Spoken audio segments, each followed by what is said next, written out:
Vandeham Sri Guru Sri Juta Parakamalam Sri Gurun Vaishnavangscha Sri Rupam Sagrajatam Sahaganam Raghunatam Vitang Tang Sajivam Sadvaitam Savadutam Parijana Sahitam Sri Krishna Chaitanya Devam Sri Radha Krishna Padan Sahagana Lalita Sri Vishakan Vitangscha Om Agyana Timrandasya Gyananjana Salakaya Chaksurun Militam Jena Tasmai Sri Gurave Namaha Mukham Karoti Vachalam Pangolang Hayate Girim Yat Kripa Tamahang Bande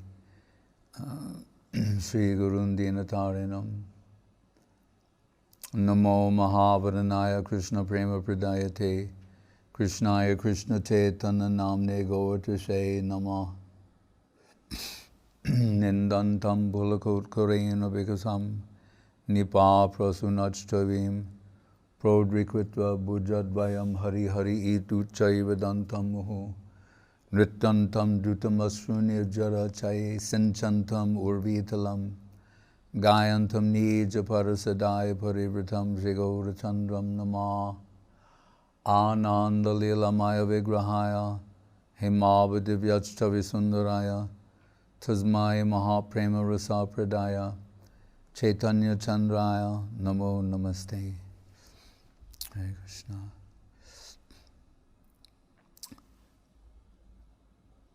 So Srila Guru Maharaj is being asked to speak on the subject of shraddha, or faith. Krishna's Kaviraj Goswami says these syllables, shraddha. What does it mean? Shraddha, Shabde, Vishvasako, He, Sudrida, Nishchoy, Krishna, Bhakti, Koile, Sarva Karma, Krita, Hoy. Saying the belief that by pursuing Krishna consciousness to the exclusion of all other things, that everything will be achieved. So the question, someone says to Guru Maharaj, how does one get a proper conception of shraddha as real substance? Srila Guru Maharaj, what do you mean by shraddha? It is self-conscious. Shraddha will say what is shraddha. And the outer signs will be that shraddha will bring one in connection with higher substance. So, one of Guru Maharaj's sayings, that the infinite can make itself known to the finite. Generally, we think the onus is on us to, on the basis of some particular mental or intellectual ability that we have or education, we're supposed to observe the world before us and everything around us and then decide whether or not God exists or God doesn't exist, where all of this, we're going to figure all of that out, right? Or on the basis of some particular type of education, right? But Guru Maharaj says, shraddha will bring one in connection with higher substance. This is the point that he made by saying, the infinite making itself known to the finite. The challenge was, if the finite can know the infinite, it's not infinite. You understand? That means if the infinite were to come within the grasp or the capacity of the finite, then that would not be infinite. Right? And we should say that we can agree with that up to a point. Right? As Rupa Goswami said, Atak Shri Krishna Namadi Nabbhavyed Grahyam Indriye. The name of Krishna, the form of Krishna, the qualities of Krishna, the pastimes of Krishna are beyond the grasp of the mind and the intellect. Yet they exist. So then, if it's beyond the grasp of the mind and the intellect, then how can they be conceived? It says, Sevan mukhe hijavarushayameva sportyara. When those same senses, with their sensory inefficiency, that are unable to conceive divinity properly, when they're infused with the current of seva, or service, not exploitation, but dedication, self-giving, self-sacrifice, then shayameva sportida. There can be illumination. So the same apparatus is there in a sense, just like here, so many lights. Right? But what is giving illumination is the current. Right? If you take away the current, the exact same apparatus is there and there's no illumination. Right? So we're being told, seva, the current of seva, which means self-giving, self-offering, that will bring illumination. So Guru Maharaj's, when that man said, if the finite can know the infinite, meaning by finite means, then that's not infinite. Right? Like Guru Maharaj will also say, the sum total of the finite is not equal to the infinite. And I'll quote Gita, where when Krishna is revealing the Virat-rupa to Arjun, the so-called universal form, and Arjun is astonished because this is someone he's known very well. He's never seen this aspect. And we know he even becomes apologetic, saying, "Oh, now I see how great you are. Forgive me. In the past, I treated you, so casually as a friend." And we could say that actually that's what Krishna really likes. If, in spite of all this aishwarya, gyan, or majestic aspect, knowledge of his divinity, you can like him or love him as he is, then that's that captures the heart of Krishna. And we're told in Charitamrita, he's saying, and anything short of that is disappointing.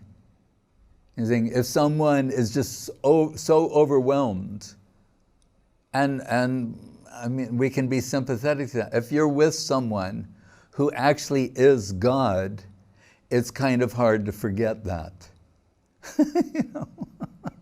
Or to ignore that, or to suppress that, right?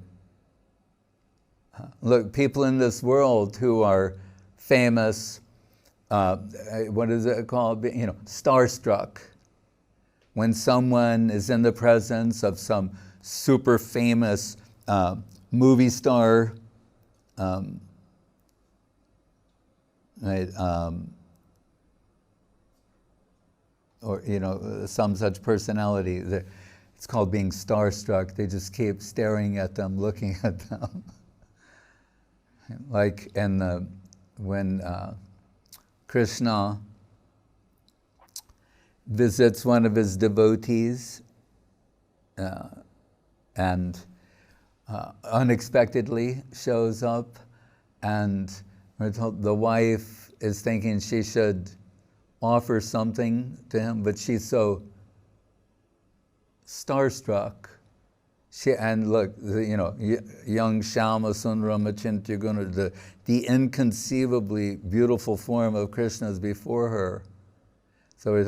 And she didn't have anything prepared, but must give something. So she takes some bananas and starts peeling them, and then offers Krishna the peels and throws away the bananas. Right? She's besides herself. And what are we extract from there? We're told, bhava-grahi-janardan. What does he accept? Bhav-grahi. He is a heart eater, Right? He eats heart. Things that are saturated with heart are tasteful to him. So Aishwarya Gyan doesn't have that quality of heart. So Krishna is saying it's somewhat disappointing for him. It's good for the person, but Krishna is left in want.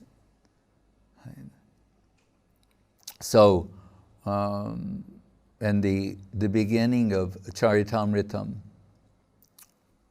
well, I should say, to complete that, so Guru Maharaj's response was to him, yes, if the infinite cannot make itself known to the finite, he's not infinite. And that is a perfect answer. It is a wonderful answer.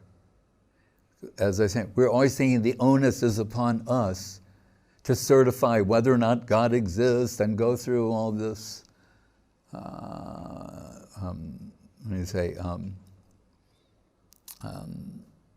anxiety. But what Guru Maharaj said, if the infinite cannot make itself known to the finite, it's not infinite. He's not infinite.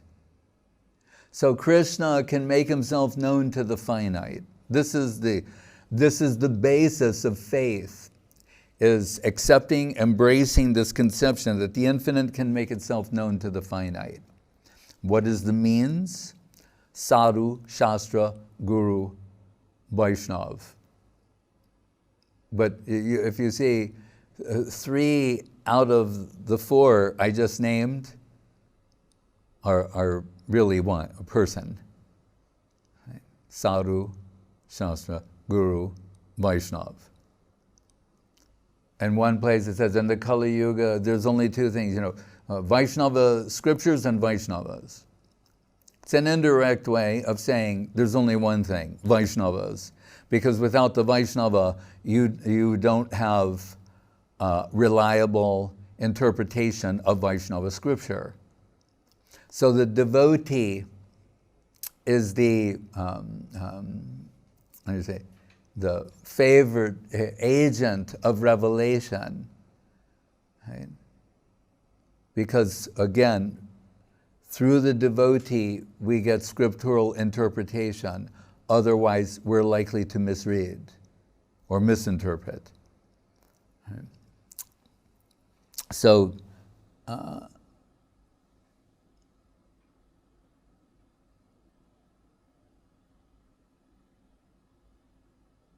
Shraddha will bring one in connection with higher substance. In another place, Srila Guru Maharaj says that faith is the halo of Srimati Radharani. As we told the other day in referencing the first shloka of the 14th chapter, of the 10th canto, Brahma's prayers, Nomidute abra vapuse tarid ambaraya, tarid ambar, your lightning yellow dress, Guru Maharaj interprets as Hladini Shakti, saying that as that dress contrasts your abravapu, your cloud, your rain cloud-like complexion, and defines you or reveals you, so your potency reveals you. Right.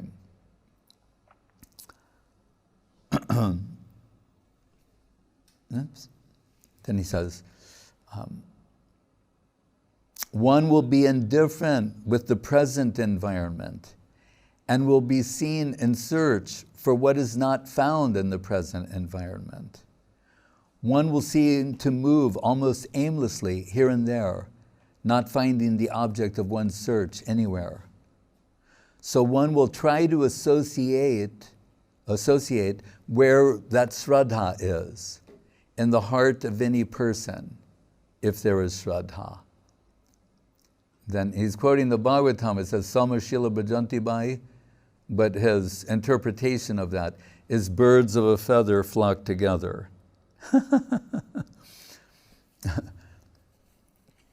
And once when I came actually 40 years ago to take permanent shelter at the lotus feet of Srila Guru Maharaj, and in his presence you could be more,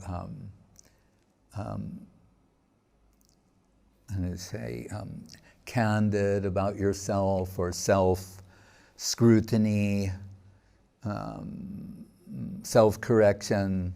So I said, one of the complaints about me was like head in the clouds and not, feet on the ground and hands-on management and that kind of thing. And too much dealing with scriptures, shastra.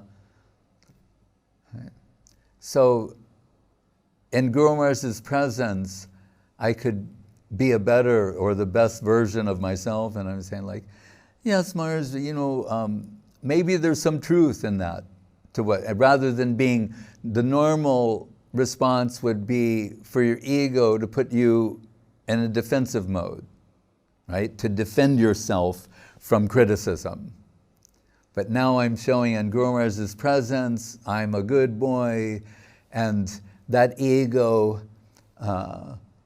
is being checked. And I said, so yeah, maybe there's some legitimacy to this complaint.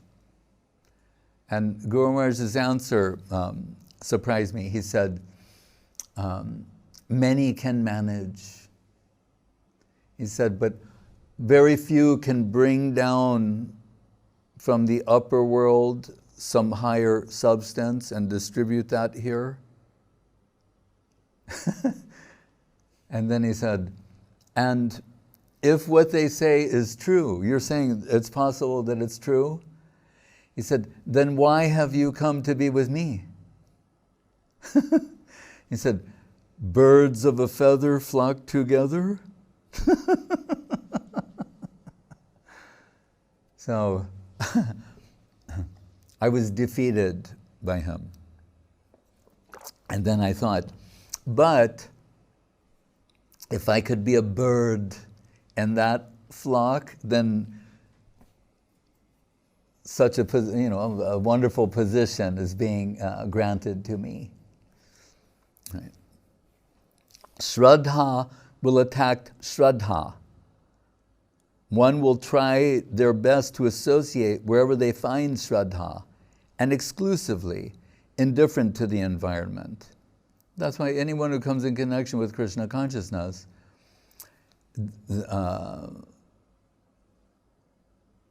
starts wanting to exclusively be connected with Krishna consciousness. Shraddha will ask us to seek for Shraddha only, eliminating all other things from our aims. It won't be able to tolerate any aim other than itself. And Shraddha has grown from Sukriti, that comes independent of this world, from another world, through the agency of the world of Shraddha, which he sometimes called Shraddha Mayoyam Loka. In this way, just as knowledge can know what is knowledge, Shraddha can appreciate what is Shraddha. Like elsewhere, Guru Maharaj quotes the famous word, Madhavendra Puri Sambandha Darajani. When the Sanodi of Brahman and Mahaprabhu meet each other, there's a particular level, observable, recognizable level of Krishna conception that they know. Anyone who has this must have connection with Madhavendra Puri, otherwise you can't have it. So that it's undeniably being expressed here, then we can understand Madhavendra Puri's connection must be there. And what is Madhavendra Puri a code word for in this case? Right? What does that mean, Madhavendra Puri? After Mahaprabhu takes sannyas, where does he go? Right. Where does he want to go? Vrindavan. Right. Kahan Krishna Prananath Murali Vadan Kahan Karun Kahan Pan Brajendra Nandan.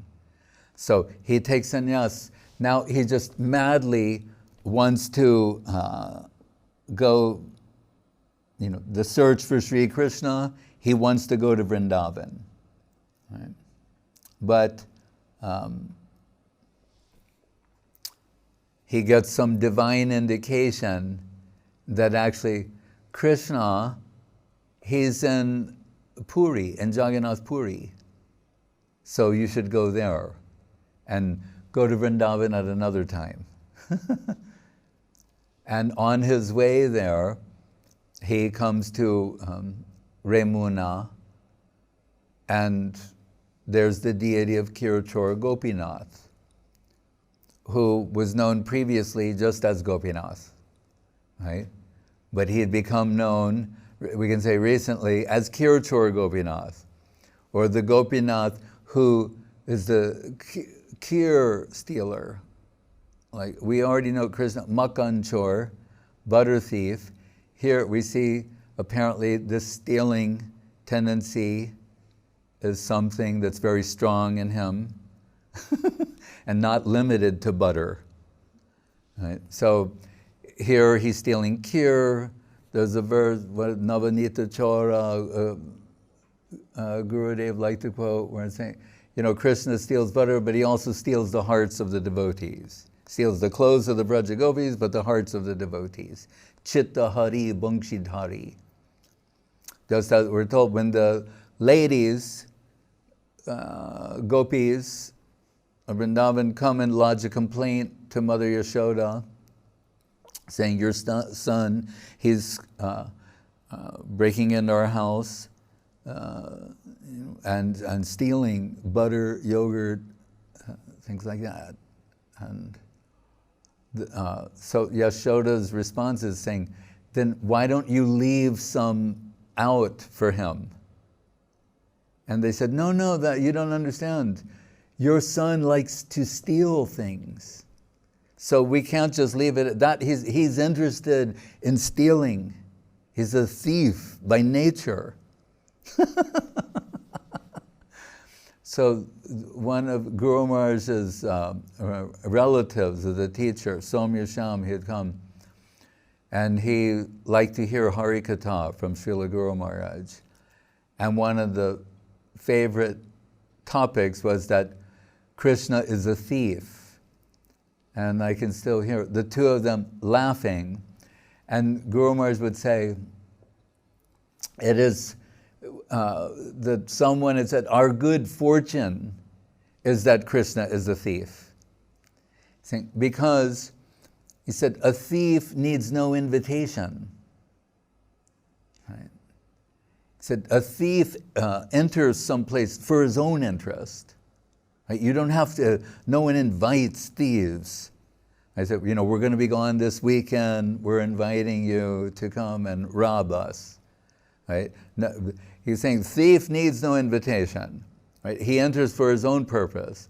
Saying, so, and what is Krishna's purpose? The heart. He wants heart. Bhava-grahi-janardan. Right? He's a bhav eater, a heart consumer. The most valuable thing we have is our heart, and that's what he wants. And Guru Maharaj said, but we've erected, he said he used the word bulwark, we can say Kremlin, a fort, a fortress, to not allow anyone to enter. And he said, but stealthily Krishna will enter for his own purpose. And he said, so then it is our good fortune that Krishna has these tendencies. So, and consistently we see this theme is there, that even in the Bhramara-Gita, Srimati Radharani, it's like, you can say, song of the bumblebee or song to the bumblebee. Right? Yadanucharita-lila karna piyusha biprut satkridadvana vidutad bandva dharma vinashta sapadi griha kutumbam dinam utsrija bahuva vihanga bhikkhu charjam charanti.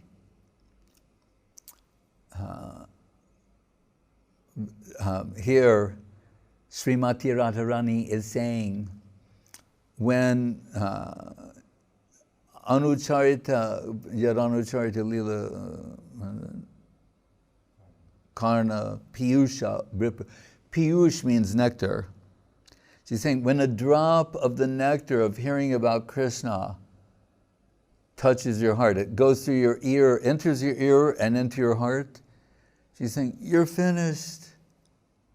Your life is over. Okay.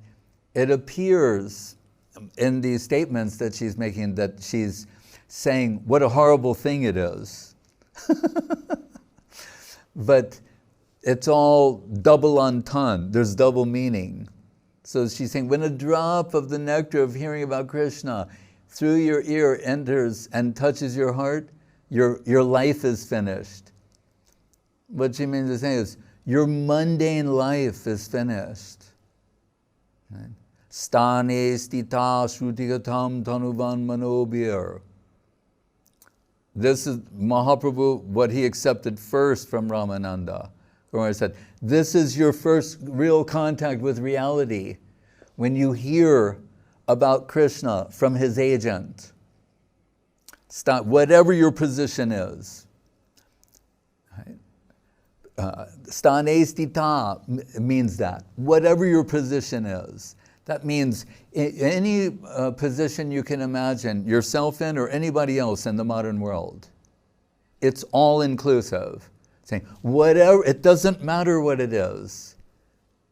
If you have the good fortune through the agent of Krishna to hear about him, a drop of this nectar, piyush vipru means a drop of this substance. You think your mundane life is finished. And Guru Maharaj is connecting this to another Bhagavad sloka. Vidyate hridaya granti chidyante sarva samshaya chiyante chasya karmani mayidrashte akilatmani. Saying the heart, that lust has a stranglehold on the heart. Right? And this drop of Krishna talk about Krishna, Guru Maharaj said, it's like the, he said, when there's a safe, where they keep the treasure, right? He said, there's some kind of acid or liquid substance, you put some drops on that and then it burns the hole through and then all the tumblers fall and then the door opens. So the thieves have this special substance, they burns a hole through and allows the treasure to come out. It's like that. A drop of this substance, the stranglehold that lust has upon the heart is released and then the natural flow of heart is there. Bhava-grahi-janardan, what Krishna wants to taste, that flow starts coming. So,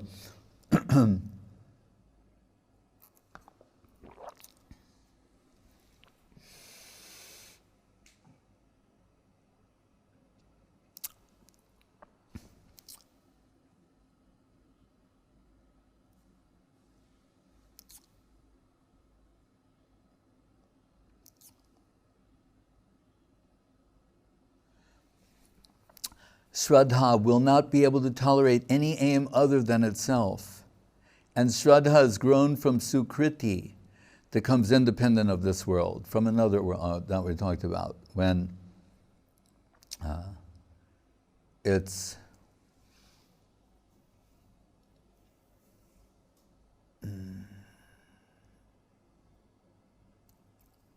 in the Jaiva Dharma of Bhaktivinoda Thakur and elsewhere. I asked Srila Guru Maharaj about this. What is it within us that when we got exposure to Krishna consciousness, we responded favorably? I think, was that not in and of itself a gift from Guru and Vaishnav? And Guru Maharaj said, there must have been some past connection. And that, I just can't think of the verse right now, but it's quoted in the Jaiva Dharma by Bhaktivinoda Thakur. So Srila Guru Maharaj will say, there was some connection with the nirguna plane or nirguna agent. Right? He said, just as here, like Rupa Goswami gives the sequence, shraddha, shraddha, sadhu sangha, bhajana kriya, etc. But Guru Maharaj said, before shraddha, faith manifest, that's the first above soil, the sprout above soil. He said underground. There's agyata-sukriti and gyata-sukriti. Sukriti meaning, and here we're talking about nitya-sukriti, so I mean connection with the nirguna plane. Right, so agyata-sukriti means some unknown contact with the nirguna plane.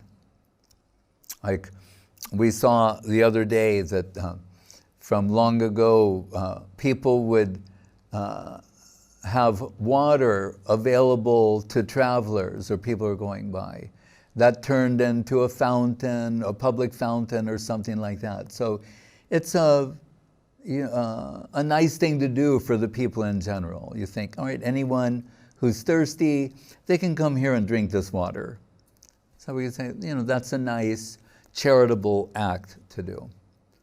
But Guru Maharaj said, what if the person who comes there to slake their thirst is a Vaishnava, or a Vaishnava of a higher type? So the person's intent was that anyone who's thirsty can come here and drink some water. Right?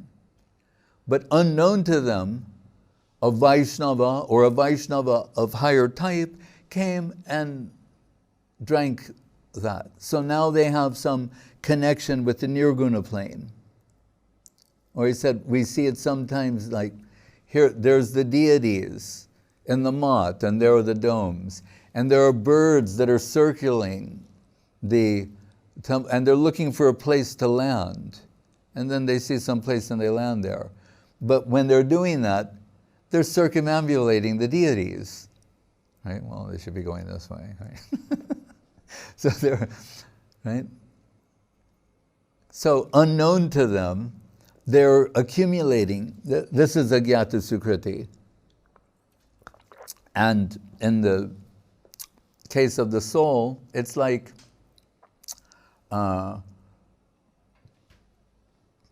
say someone is knocked unconscious, right? And they're in the paramedics come and put them in an ambulance, right? And they're in there. And while they're in this unconscious state, they give them some injection to bring them to consciousness. And they say something like, if you can hear me, move your finger, or acknowledge in some way. So what it means is the injection is in the unknown. That's the unknown contact, right? What's the other word? Unconscious. Right? But that injection brings them to consciousness where they can do what? Willfully cooperate for their betterment. Then shraddha, sadhu sangha. So although it says shraddha and then sadhu sangha, Srila Guru Maharaj tells us, really, sadhu sangha before that. So there's some connection with the nirguna agent. Shraddha-cakshu, faith can recognize faith, as love can understand what is love and recognize its corresponding thing. Bhagavatam sloka is tam bhakti yoga paribhavita hrit saroja ashe shrutekshita pato nanunata pungsang. That this path you see by hearing. Right? Shraddha-cakshu means seeing through the eyes of faith, or seeing through hearing. Ase shrutekshita, shruta.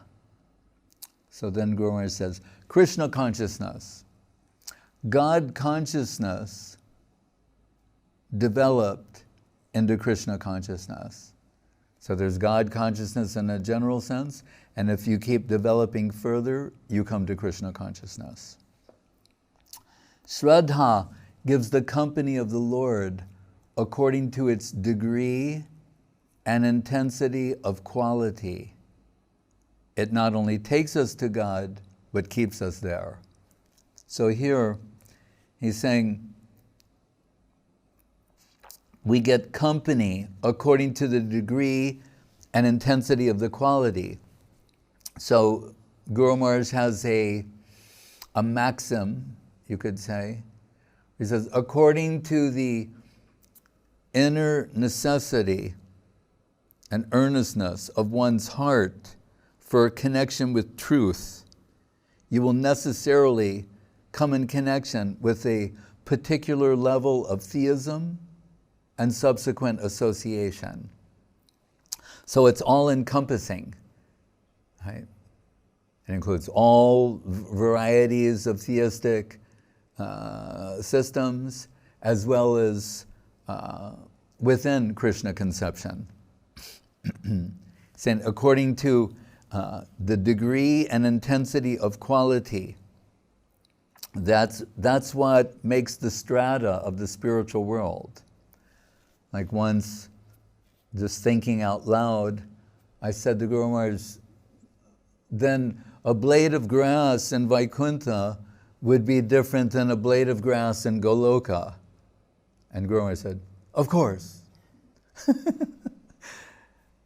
But I was just trying to understand myself what I was saying, and what I meant was, if these are gradations of self-giving and self-sacrifice, right? What he calls it, degree and intensity of quality, then Vaikuntha, which is the Aishwarya, the majestic aspect of divinity, then even the grass there would be of a particular quality, and then in Goloka, the land of madhurya and sweetness, and we hear, even within Vrindavan, that Nanda Maharaj sometimes changes the camp where they're staying in search of sweeter grasses for the cows. And if everything there is chinmoy, then that grass means a sweeter type of consciousness. It's not unconscious.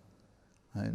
So if that's the nature of the grass, then what to speak of everything else that is there?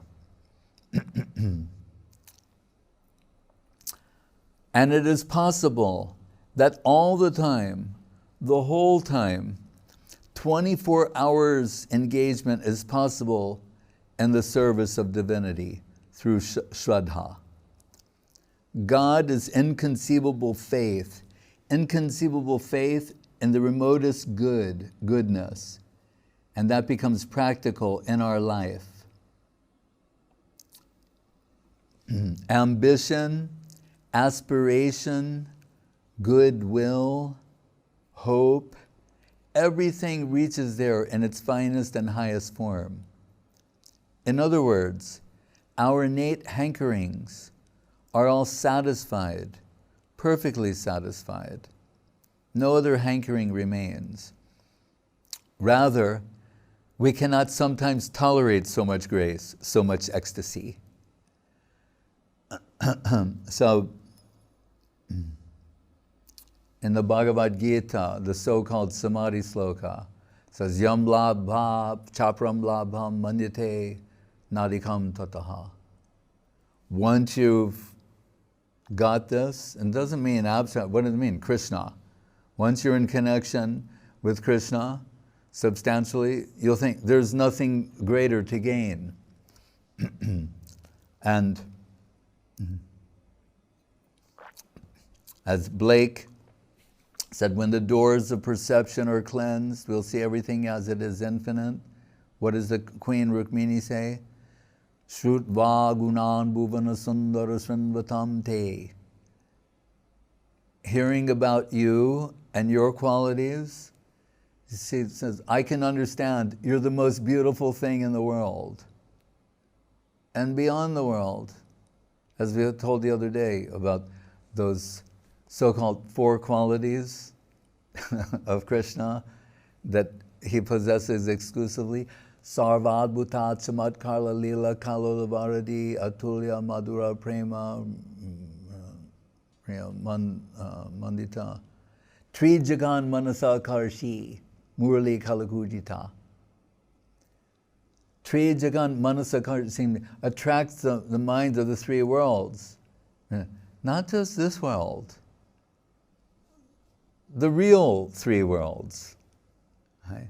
So much so we hold that even Krishna, Dwaraka Krishna, is attracted to Vrindavan Krishna, what to speak of the others. And the sound of the flute, if we say, well, I mean, how extraordinary could it be? Right? So Srila Rupa Goswami, because it says Murali Kalakujita. In other words, it sounds very similar. So the sound of your flute, it has some sweet, extraordinary sweet sound. But I mean, how sweet could it be? Or how effectual could it be? Right. Who could we ask? But someone who's heard the sound of Krishna's flute and is capable of expressing that in unparalleled poetic expression. Right? Namely, Srila Rupa Goswami. Right? It says, Vrundan ambu britas chamat-kriti param kurban muhustumbarum dhyanadantarayan sanandana mukhan vishmapayam vedasam otsukya balibir balam Bogendrama-gurnayam bindam anda vitim abhito bud brahma bangshi dwani. Gurudev liked that a lot. Bud brahma bangshi dwani. That's the sound, the big sound of the little flute. And what did it say? Ambu brita. That the clouds that are normally raining, they're like stunned. Like when you stop frame, and they're stunned. Kurvan muhus tumburum, and the Tumburu is the leader of all the Gandharvas. And so they're the best musicians in the world. And he's saying, I've never heard music like this. And it's been mentioned in the Bhagavad, when Krishna sounds his flute, all notes are sounded in some inconceivably, mysteriously wonderful way. Because in one sense, you can say there's only one note, Panchama is the 5th note, but they're all the notes. It's Krishna. And it should be mentioned, it's saying the sound of Krishna's flute is, although it is very sweet, it is cracking the 8 layers of the universal shell, like Bhramara-Gita, 8 layers. It's piercing them. Piercing through them. Dhyanadantara sanandana mukham. The 4 Kumaras, they're the topmost meditators. Nothing can distract them from their meditation. And we're told, when they hear the sound of Krishna's flute, they're unable to concentrate. In other words, they're losing their minds. Nothing ever bothers them or disturbs them. Nothing mundane, they're just always totally fixed. They hear the sound of Krishna's flute and they go crazy. So what is it? Sanandana, Bhishma, Vedas, and Brahma, is astonished, and he's thinking, remember, Brahma creates everything, so he has like inventory of, things that he has made. He's very aware of what he has made. Right? And he's saying, I did not create this. This does not, it's not, no. What is it? This is so, Vishmapa Vedasam, Otsukya Balibir, and then so it's Krishna is playing the flute, it's breaking through the 8 coverings of the universes, bewildering the Kumaras, the Gandharvas have never heard music so beautiful. Brahma said, this is not my creation. And now it's going down, it's circulating. So it's going down to the lower portion of the universe. And Bali Maharaj, he's besides himself with eagerness to find the source of this sound. It's so seductive and charming and irresistible. Madhura-rasa, and we're told, and there's Ananta Shesh with his so many heads, and remember, all the planets, universes, everything are resting on those heads. So it's very important foundation. And Ananta, hearing the sound of Krishna's flute, his heads, he's very intoxicated, and the heads start to stagger like an intoxicated person. And you think like, oh, like some of the world, maybe they're going to fall. So his heads are going like that. Everyone else is bewildered. This is Rupa Goswami's description of this, the sweet sound that, Murali Kalakujita. See, these are the effects, flute effects, Krishna's flute.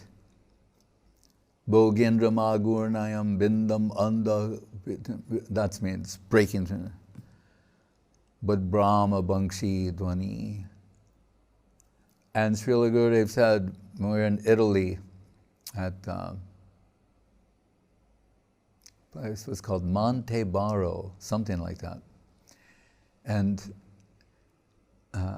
so because when Krishna plays his flute, everyone knows what to do. All their service, right? Like we say, Gayatri Murlista Kirtanadanam Radha Padam Dhimai, all the servitors serving the holy lotus feet of Srimati Radharani. Hear this flute sound, everyone knows what to do. So he said, when you see all the workers, they're waiting to go to work in the morning, and then they hear, doo, and then everyone, they're all running in different, everyone knows what to do. When they hear that sound. He said, it's something like that.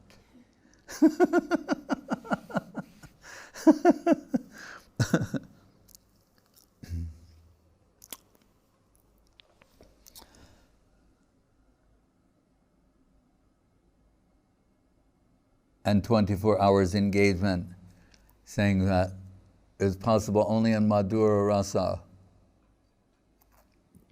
Because he said, and why there is some, in a sweet way, some natural antagonism between vatsalya rasa and madhura-rasa.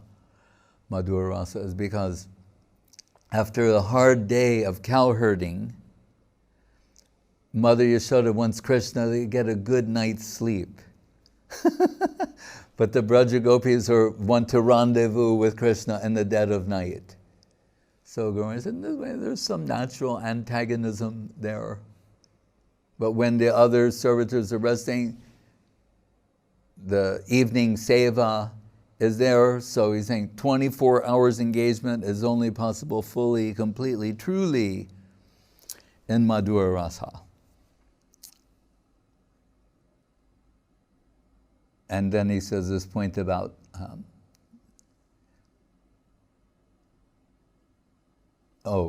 so I said, I was saying Rukmini, saying, when I heard about you, I understood you're the most beautiful thing in the world.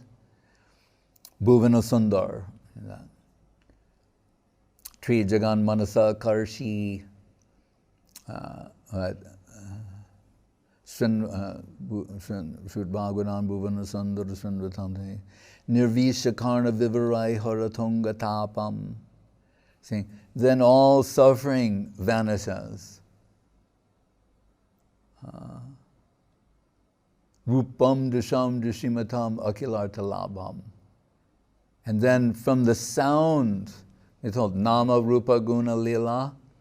From the sound, Nam, Shabda, the form Krishna appears. This is described by Bhaktivinoda Thakur and his Sharanagati. It's also, that's included in the Search for Sri Krishna, the chapter called Nectar of the Holy Name. The service of the Holy Name, nectar of the Holy Name. And he's saying, then from the sound, the form of Krishna appears, and with some specific qualities and characteristics, and he's saying, and then forcibly takes me into his pastimes. So she's saying, Rupam Dasham Dashimata. Now, and when I see your form, I realize why I have eyes, why we have visual capability, right, is to see the beauty of Krishna. Why do we have ears? To hear the holy name of Krishna, the sweet sound of Krishna's flute. So all of the senses, you're Hrishikesh. Right? You're the epitome of sense perception. Right? Aesthetic beauty, aesthetikos, or whatever the word is in Greek, forgive me. It's something, what is it in Russian?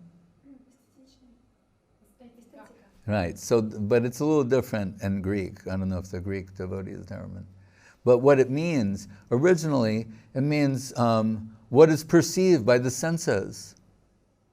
In time, it came to mean the culture of beauty. But original meaning is what is perceivable by the senses. And what I am suggesting is that merge together, and it merges together and reveals the epitome of sense perception and Krishna conception. If Blake says when you cleanse the doors of perception, you'll see everything as it is, infinite. It means infinite beauty, infinite sound beauty, touch beauty, taste beauty, visual, every aspect. That means Hrishikesh. That means Govinda. What does it mean? The senses are hankering to see the ultimate beautiful thing, Bhuvana Sundar, right? To hear the most beautiful sound, the most beautiful taste, touch, it's all of these.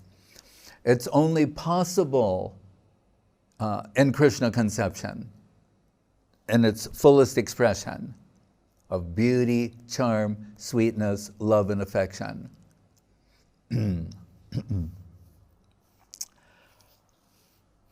So Guru says, ambition, aspiration, goodwill, hope, everything reaches there in its finest and highest form. And then he'll say, and no other hankering remains. Rather, we cannot sometimes tolerate so much grace, so much ecstasy. And he says, sometimes one dances like a madman, chants aloud, sometimes dancing, sometimes in a fit also. They can't tolerate. And I insert here the definition of fit, like innocent, have a fit. It says, a sudden, uncontrollable outbreak of intense emotion, laughter, or other action or activity. That's why whenever I would question any word Guru Maharaj used in the English language, and then I look it up, it's always perfect. Right? So he decided to select the word fit. Sometimes in a fit. But if you hear that, you can just maybe not get it. But what is it? A sudden, uncontrollable outbreak of intense emotion. Now he's talking about higher devotees, right? Because our group will say like, well, that's the answer. Now we're talking about higher section, right? Or other action or activity, a sudden attack of convulsions or loss of consciousness. Guru Maharaj will say, the meager consciousness cannot accommodate the flow. What did Srila Prabhupada Swami Maharaj say when the Buddha said, what did Srila Sridhar Maharaj tell you? He said, oh, if I told you, you would faint. The meager consciousness cannot accommodate the flow. In other words, if I told you, if you really come in connection with this substance, your meager consciousness will not be able to accommodate the flow. You will faint to this world. You'll become so aware, awake in that plane. Like awake, arise. Right? Again comes up and begins to dance like a madman because of the intensity of the ecstasy. And then this verse, Guru Maharaj quotes, Evam vrata swapriyanama kirtya jatanurago druta chitta uchai. And this is interesting. This verse, is from the 11th canto of Srimad Bhagavatam. It's quoted in the Adi Lila of Chaitanya-charitamrita with regard to Mahaprabhu. And he's saying, what kind of mantra have you given me? And he's having all these ecstatic reactions to, because it's Shuddhanam. I mean, he's Mahaprabhu also, but just taking it that he's chanting without offense, then that's why he's good. Oh, I'm so happy to hear this is the natural outcome of offenseless chanting of the holy name of Krishna. But what's interesting, if you want to understand the importance of this verse, so it's in Adi Lila. So it appears again in the Madhya Lila, in Madhya 9. It appears again in Madhya 23. It appears again in Madhya 25. And if that wasn't enough, right, one last time in Antya Lila, chapter 3. It's 1, 2, 3, 4, 5. So 6 times. So we think, well, who is it? It wouldn't be 6 times mentioned if there is not a stage where this is that has this sort of ecstatic outcome. Right? So we should just be happy knowing that. Right? Not trying to foolishly imitate that. So Guru Maharaj says, hasatyato, laughing, meaningless laugh sometimes. Sometimes begin to cry. I got the chance. I could not serve up to my satisfaction. I've lost it. I missed the chance, and begins to cry. When Bhaktivinoda Thakur was leaving the world, he said, I could not serve you, my Lord, who gave us all of our books, the holy name of Krishna, Radha Dasyam, Saraswati Thakur. He gave everything that we have. The sum total of the wealth of the Krishna consciousness movement is a gift from Bhaktivinoda Thakur. And what did he think? I couldn't serve you, my Lord. Or he begins to cry saying, I'm enjoying so much ecstasy and all these souls are suffering for want of this divine substance. Like, Kripam buddhi yat paraduka duki sanatanastvam prabhu ashrayami. Das Goswami is saying, the only suffering of Sanatan Goswami, he's in a never-ending state of ecstasy. Right? But what is his unhappiness? Seeing people suffering for want of Krishna connection. And remember, Krishna is happiness personified.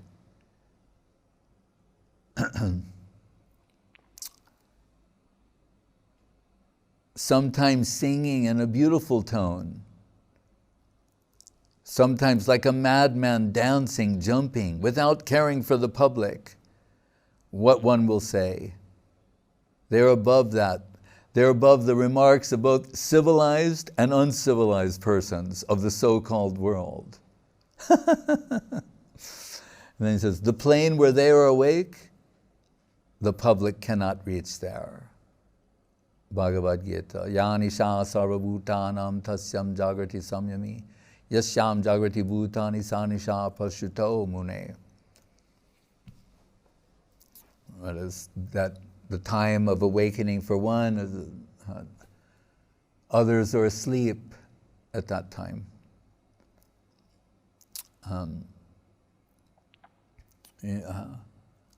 Like you could say, the plane in which Einstein was awake. Other people are not awake in that plane. And if he's extracting something from there, is it valuable or not? Or will its value be assessed by the sleepers? The people who are not awake in that plane. They'll say, oh, what do these symbols mean? And what is their value? Do they have any practical application? Right. So if we can understand that and that's from an intellectual strata, right? He can extract something from there. And yes, it has practical application. Very, very powerful practical application. And this is the mundane.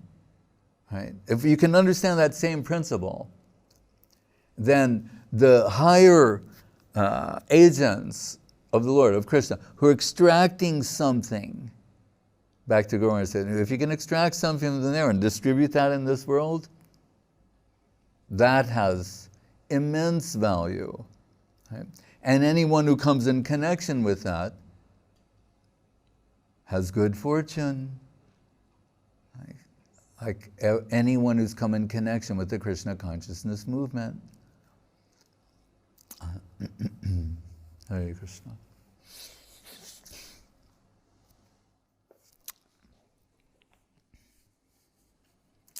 So in this world, you can say, he'll say later,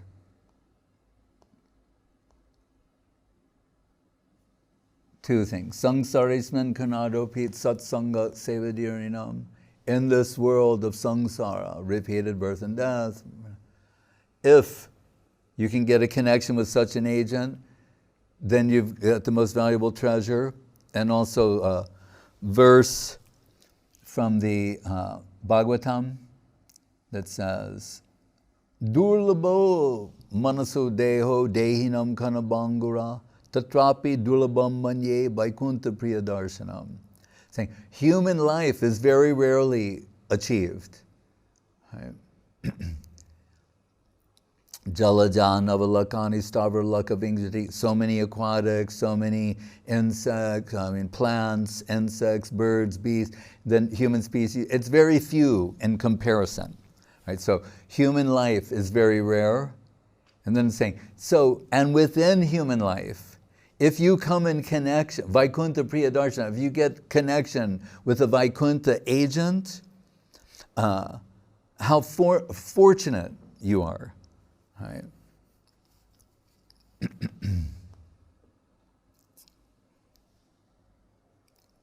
Sevadi, satsanga, sevadirninam. And that connection, which everyone who's come in connection with the Krishna consciousness movement has, is the most valuable treasure that you can gain in human existence. Hare Krishna.